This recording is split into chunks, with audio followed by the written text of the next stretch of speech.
of $112,528.10. Acceptance of the library board minutes, acceptance of the beautification commission minutes, approval of the First Presbyterian Jazz Workshop park use permit. We have a resolution of employment, part-time employment at Park and Rec Department, and we have the resolution of employment for the police department. We have 2 new officers, which I think is very encouraging for us, Chief. As you Yes, sir, very much so. Thank you. And then we have approval of liquor licenses for The Wandering Knife, Everybody's Whole Foods, Elk Lodge 1192, and Hy-Vee. And approval of claims in the amount of $169,319.20. Any questions regarding these consent agenda items? Hi, Dom. If not, I entertain a motion to approve. Move to approve. Moved by Rasmussen. Second. Second by Gandy. Please call the roll. Rasmussen? Yes. Gandy? Yes. Thompson? Yes. Toohill? Yes. Hallie? Yes. Okay, thank you. And on this rainy night, we're going to be talking about 2 parades. So the first will be the Jefferson County Fair Parade, and we have Samantha Lang with us.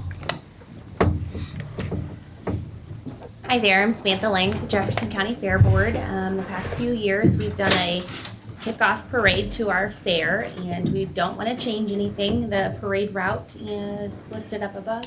Yes, we have that in our package, have it listed there. You know, great tradition. It's also our go-to parade route. So council, I entertain a motion to approve the request to for the parade route. And the date on that again is? June 25th June 25th. at 6:30 p.m.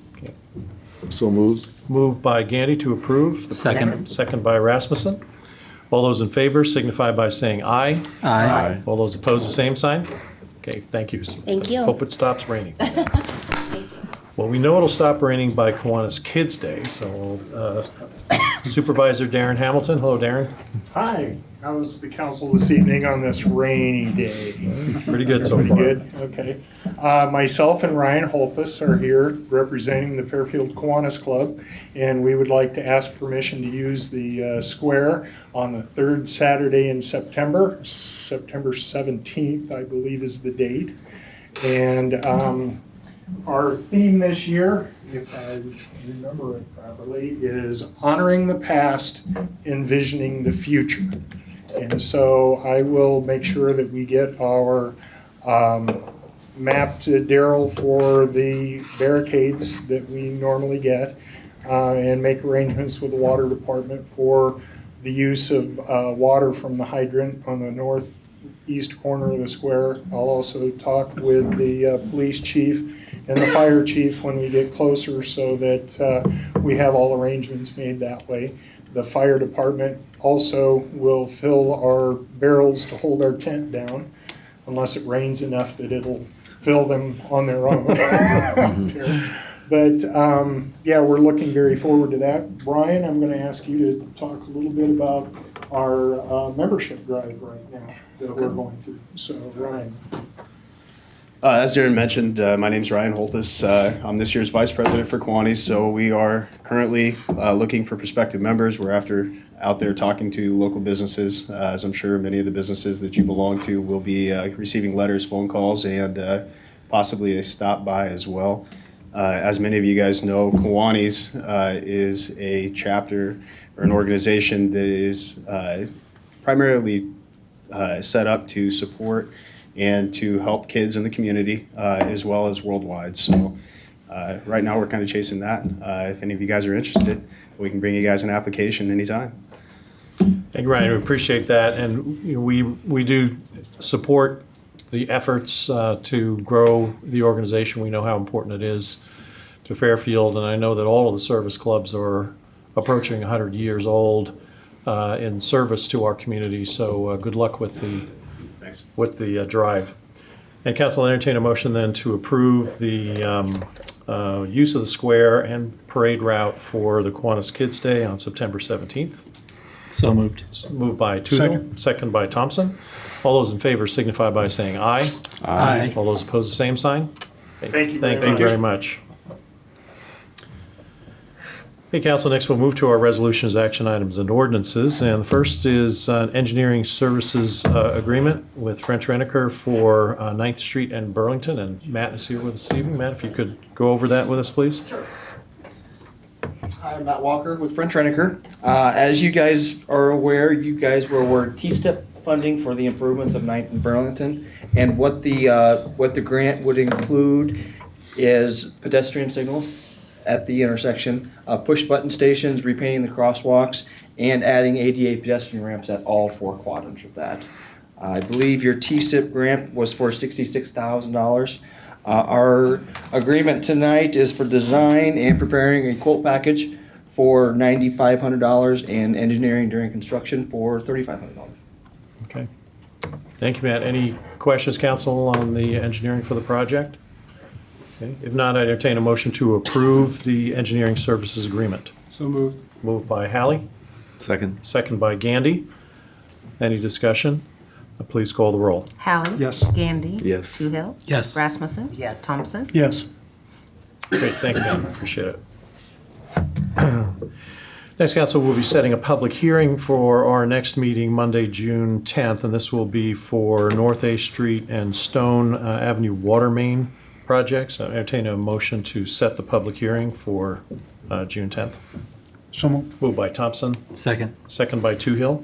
All those in favor signify by saying aye. Aye. All those opposed, the same sign. Okay. Thank you. Next, I believe this is our final resolution. Call on our city attorney, John Morrissey, to walk us through this, but this would be final for our step 2. Yeah, compared to what we did last time, this is a little baby. This is about $100 acquisition for about 100 square feet. But it's a piece that if we don't have, we can't move through that area. So what most of this constitutes is the expense of cleaning up the title. We had a lawyer do a quiet title action. We had another lawyer serve as a representative of all the unknown possible defendants, and that's about $1,800 of the $1,900 that I'm asking you to approve. Mrs. Juarez will receive $100 for her square foot of temporary easement is about what it amounts to. And we're going to probably get this thing done yet this week, so assuming you're willing to accept my recommendation on this. This will give us everything I think we believe we need for our map to complete it. Okay. The council, on that recommendation, entertain a motion to approve the easement and land acquisition at 807 North Main Street. So moved. Moved by Gandy, Second. second by Rasmussen. Any discussion? Not all those in favor signify by saying aye. Aye. All those opposed, the same sign. Thank you. Thank you, John. Next, council, moving down to my report. I have a board member to request before you this evening, and this is for the library board. Nan Cameron is going to be retiring, and Nan has served on the library board for some time and has made a great contribution. I know the board is going to miss her, but Janine Parker has agreed to serve as a new board member, and I'd ask for you to approve Janine Parker. So moved. Moved by Hallie, Second. second by Toohill. All those in favor signify by saying aye. Aye. All those opposed, the same sign. Thank you. That's on your agenda. You'll see Greater Jefferson County Foundation application for wayfinding. This is going to be canceled at this point. When we were putting the agenda together, there's a grant application that's going to the foundation for 2 information kiosks that are coming through the Wayfinding Commission group, and they're going to make the application through the CVB. At the time, they were requesting to make it through the city, but that's going to be going through the CVB, so there'll be no action on that. And that's all I had this evening. We'll move to our committee and board reports, Public Safety and Transportation Committee. I just wanted to give a quick update. Last meeting, we discussed the intersection of 18th and Gear, 18th Kelp and Gear. city engineer Melanie Carlson has worked with the county engineer's office to come up with something just to get started. So both intersections, the county intersection. Okay. Is it flood warning or? What is it? Or Flood. flood? Okay. Okay. long as Yes, it's not it a is tornado. flooding. Yeah. It works. So the stop sign coming on Kelp, traveling south, and the stop sign on 18th Yes. going north will both get the same official initial remedy, which is reflective tape on the sign and cross traffic does not stop signs below the stop sign. So that's just an initial something just to remind vehicles to stop there. And then we'll continue to look at it and potentially come up with something that maybe involves lowering the speed limit between 18th and 12th. The city in general is 25 miles per hour in a residential district. There will be residences on the west side of 12th Street, which technically could mean that that block, even on the north side of that block, should be 25. So we'll look at potentially slowing the speeds a little sooner as people come into town. Again, we'll have to coordinate with the county because I know the police department prefers that the speed limit's the same going each direction rather than having two different speed limits. It's easier to enforce the speed, so we'll have to coordinate with the engineers. But just want to give that update. We have done something. It's a start just to make the stop signs a little bit more obvious and let people know cross traffic doesn't stop. Okay. Great. Thank you for the update. Appreciate that. And then if you'll go ahead with your reg bar report.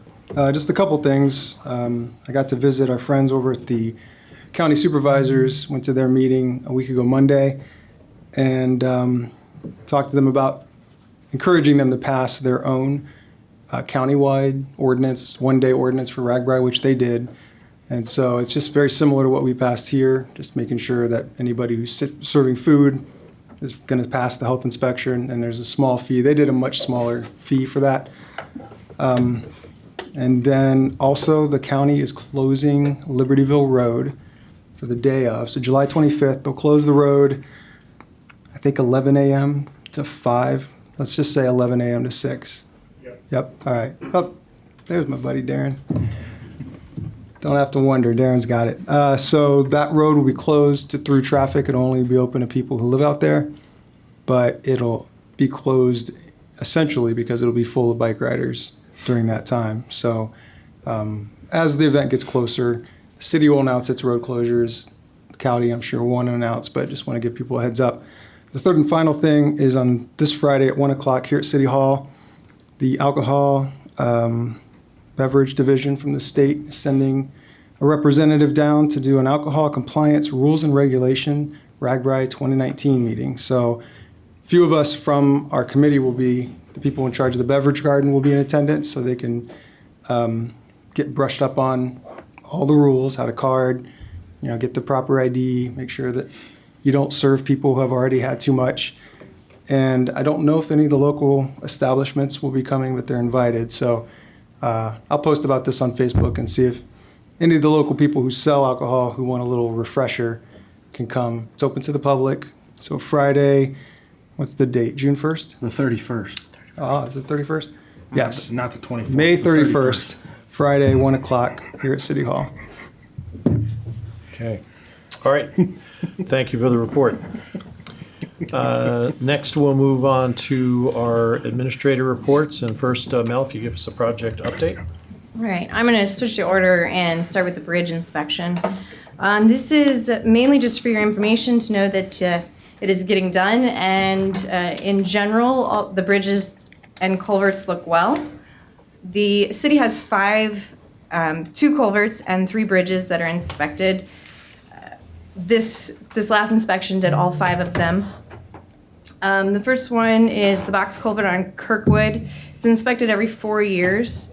And one of the ways it's rated is through a sufficiency rating, which is a 0 to a 100 with generally anything 50 to 80 needs repairs, anything below 50 needs replaced. So the Kirkwood culvert is at a 96, so very good.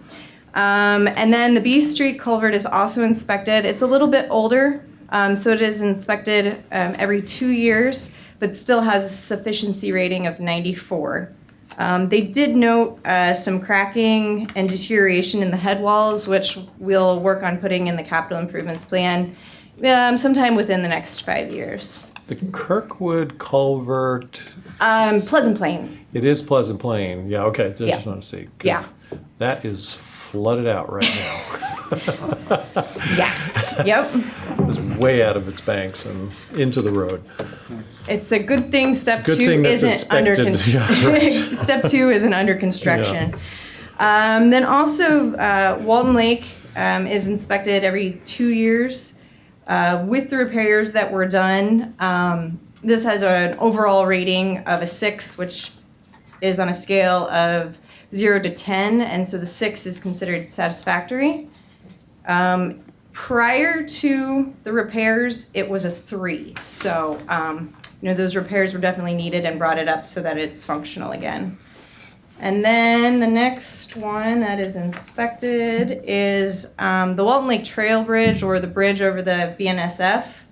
And that's inspected every 4 years, and again had a very good rating. And then the trail bridge over Highway 1 is inspected every 4 years, and that also received a very good rating. So no repairs needed in this coming year, but a few things to look out for in the future. I talked to the consultant that did this work and asked him, why do only 2 of the culverts get inspected? And he said culverts over a certain width, 20 feet to be exact, are required to be inspected by the Department of Transportation. Anything smaller than that has no regulations. So we'll work into the capital improvements plan. These studies aren't a lot, but we do have some other box culverts within the city that are smaller than this, particularly after the sanitary sewer improvements on Park and D are completed. We do intend to get those 2 box culverts inspected.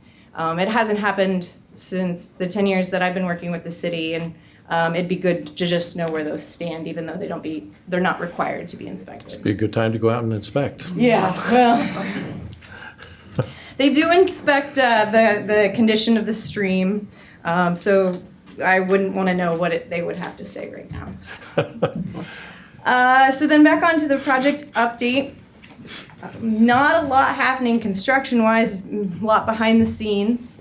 On the addition to step 1, as you know, we've got leftover grant funds with step 1, where a majority of it is being used for the City Hall remodel. USDA has approved the city to do a change order to the contract, to Langman's contract. There's just a little bit of work that needs to be done in tying the new system together.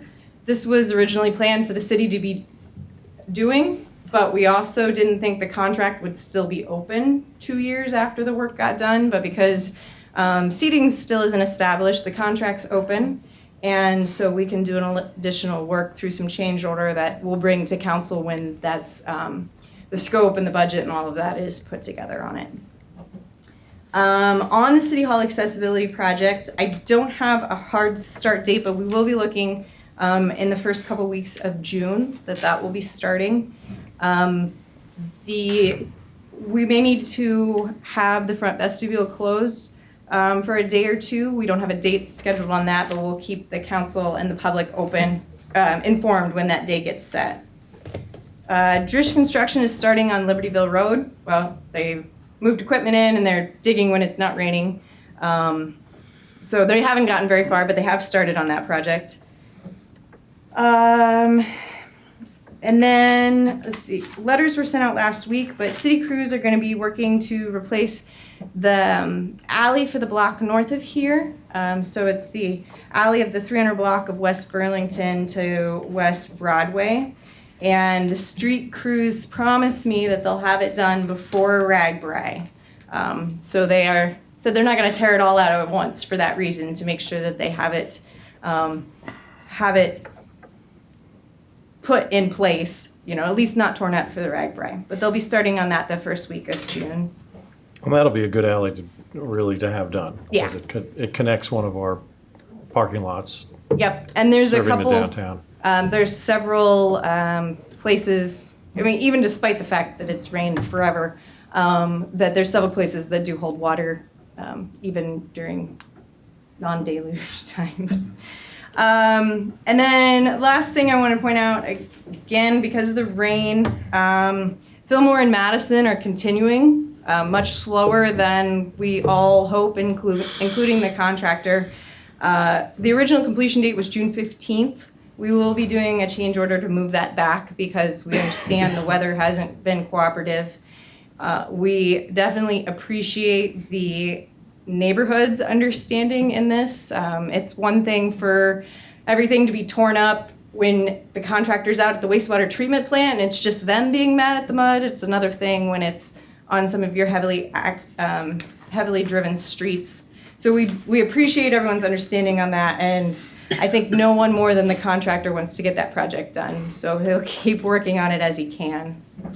And then as far as future projects, the 4th Street and 32nd overlay projects that the city applied for STBG funds from the DOT. Those were awarded a week and a half ago by the region. So those 2 projects will have design starting later this year, but with a 2021 construction. That's when the funding was made available. So that's when those projects will be moving forward. But that's 100% funding through the region on those 2 projects. Yep, very good. Melanie, any word from, is it Dennis Richard on the construction of the Petra's Place Park? No, but I haven't reached out to him lately on that. Yeah, I haven't I will. either. Would you mind just sending him an email? Yep. And also, just with the alley, I just want to kind of remind the council that one of the recommendations that we received from the report on wayfinding from the Iowa Architects Foundation was to connect our parking areas to the downtown. So, for that side, for the west side, that is one of the primary alleys that'll get you from that parking lot to the downtown. So it's good that we're getting this done, and then the next step would be to go back to wayfinding and say, hey, we're doing this now. Let's get some signage ideas, banner ideas, whatever it is, to let people know that the downtown is this way, so that there's better use of those parking lots and parking areas also.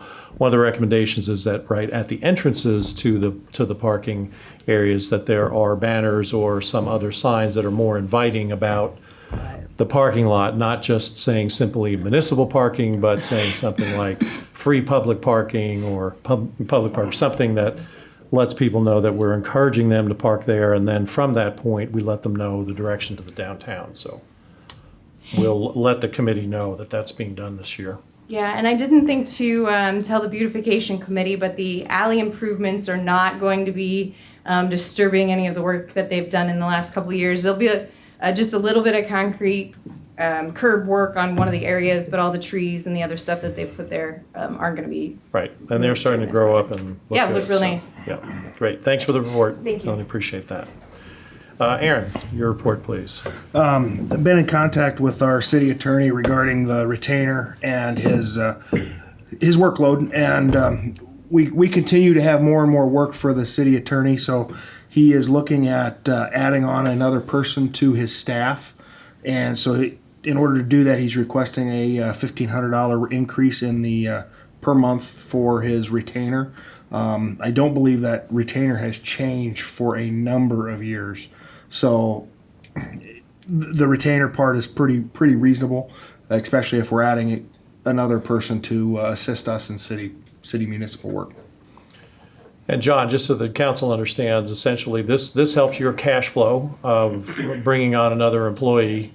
The work that we give the city to do is the work we give the city to do, so it's not necessarily adding budget. It's basically... You retain me as corporate counsel to the city.